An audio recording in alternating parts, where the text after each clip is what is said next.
Basta ako ang tigasabi ng mga bagay na hindi nyo kayang sabihin. Patas lang naman tayo eh, di ba? So, basta kung sino ang may mali, dun tayo magre-react. Page ni Rendon Labrador, tuluyan nang nakabalik sa social media. Matatandaan na ipinamalita na kontrobersyal na social media personality na si Rendon Labrador na burado ang kanyang Facebook account noong September 7, 2023. Ibinahagi niya tungkol dito sa Instagram story ng kanyang Instagram account. Nangyari lamang daw ito ng mismong alas 12 ng tanghali. Matatandaang bago ang pagkabura ng kanyang Facebook account na ginagamit niya sa paninita, nauna na munang nabura ang kanyang TikTok account. Kaya hamon niya sa Meta at Facebook at Instagram, baka nahiya pa raw silang burahin siya sa online world.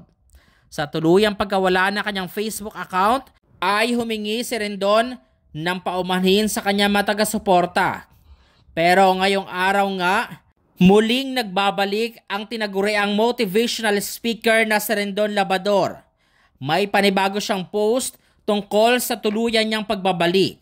Pahayag niya, "I'm back. Na-miss niyo ba ako? Kumusta kayong lahat, Pilipinas? Lablab muna tayong lahat, ayos ba?" Na may kasama pa itong hashtag #LabLabLabrador at hashtag #StayMotivated. Kung saan nga, dinagsa nga ito ng mga commentators at reaction ng mga netizens. May pahabol pa ito sa comment section ng, "Sarap pala sa pakiramdam na nagbago na.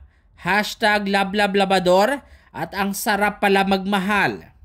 Yan ang naging pahayag na rin doon sa muli niyang pagbabalik na noong kalauna ay inabura dahil nga sa pagkakaroon ng mass report na mga netizens na nagalit sa kanyang ginawa na nangyari umano sa pambabatikos nito kay Vice Ganda.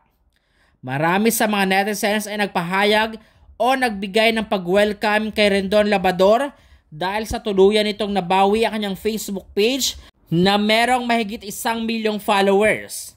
Marami sa mga netizens ngayon ang nagtatanong kung panibago ba o magbabago na si Rendon Labrador sa kanyang mga pinopost sa social media. Dahil lingid naman sa kalaman ng lahat na ginagamit nga ni Rendon Labrador ang kanyang social media account para magpuna nga katulad na lamang sa ilang celebrity ni na Vice Ganda, Coco Martin, Michael V at marami pang iba.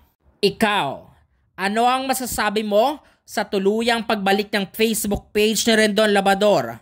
Agree ka ba rito? I-comment mo na yan at mag-iwan na komento sa comment section.